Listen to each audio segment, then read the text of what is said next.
Hello friends, आज मैं आपके साथ शेयर कर रही हूँ ये क्लास 7th का PT1 का केमिस्ट्री का क्वेश्चन पेपर है 2024 का। ठीक है, तो यहाँ पर आपने ध्यान रखना है कि आपको मैक्सिमम मार्क्स कितने 50 और टाइम मिलेगा 1 आवर का। ठीक है, हर एक क्वेश्चन को पहले से अच्छे से पढ़ना है, उसके बाद करना है। First fill in the blanks दे रखे हैं, वहाँ पर आपको 6 क्वेश्चन दे रखे हैं, हर एक क्वेश्चन 1 मार्क का है। ठीक है, जैसे यहाँ लिखा है पहले वाले क्वेश्चन में, the intermolecular force of attraction is dash in solid.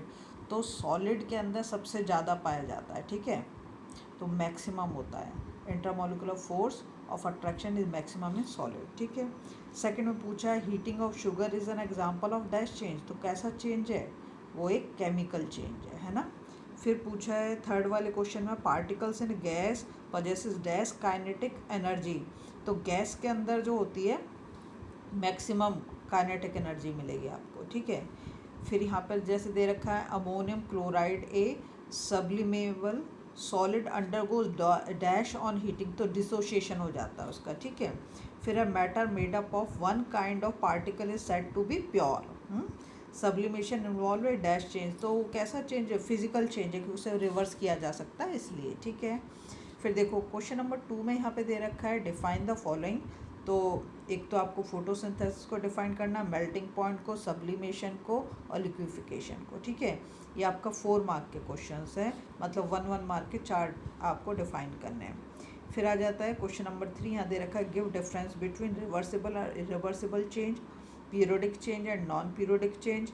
Third में आता है physical change and chemical change, और फिर आता है फोर्थ में आपका desirable change and undesirable change. ठीक है, तो इनको आपको क्या करना है, डिफ्रेंशिएट करना है। और ये क्वेश्चन जो है आपके 6 मार्क के हैं। ठीक है, उसके बाद आता है आपका क्वेश्चन नंबर 4। क्वेश्चन नंबर 4 में दे रखा है गिव रीज़न।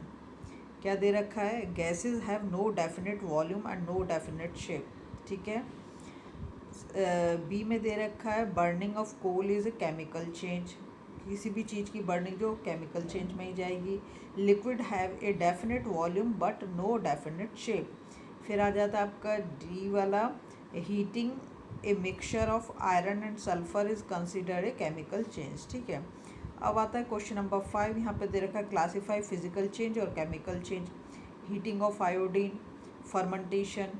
देखो जिसको आप रिवर्स नहीं कर सकते हो ना, जो इरिवर्सिबल है वो सारे ही चेंज आपके केमिकल चेंज हो जाएंगे, और जो रिवर्सिबल है वो आपके फिजिकल चेंज में चले जाएंगे। ठीक है, तो इसके बाद आता है आपका क्वेश्चन नंबर 6। क्वेश्चन नंबर 6 में दे रखा है describe simple experiment to show that. यहाँ पर आपको एक एक्टिविटी लिखनी होगी।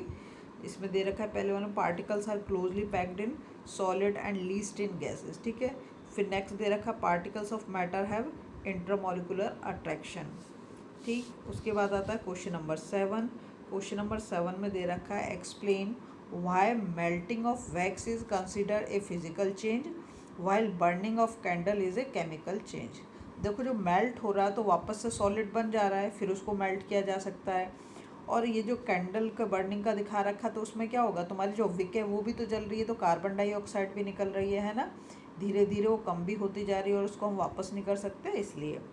फिर आता है explain in brief the involvement of energy in physical and chemical change. ठीक, फिर सी में आता है वाई सॉलिड एंड लिक्विड्स को exist at their melting point. फिर आ जाता है तुम्हारा next question, explain the interconversion of matter with ice as a starting material. अब आता है आपका क्वेश्चन नंबर ई। यहाँ है differentiate the general properties of solid, liquid and gases in the form of table with reference to compressibility और free surfaces. ठीक है, अब आ जाता है आपका नेक्स्ट क्वेश्चन। यहाँ पे दे रखा है ammonium chloride is also a sublimable solid, give a reason why sublimation of ammonium chloride involve physical and chemical change. ठीक है, अगर आपको वीडियो पसंद आ रही ना, प्लीज़ लाइक शेयर सब्सक्राइब करें। और बहुत सारी वीडियो डाली है मैंने क्लास 6 की, PT1 की, और सबकी प्लेलिस्ट आपको मिल जाएगी अगर आप सर्च करोगे तो। प्लीज़ लाइक शेयर सब्सक्राइब करते हैं।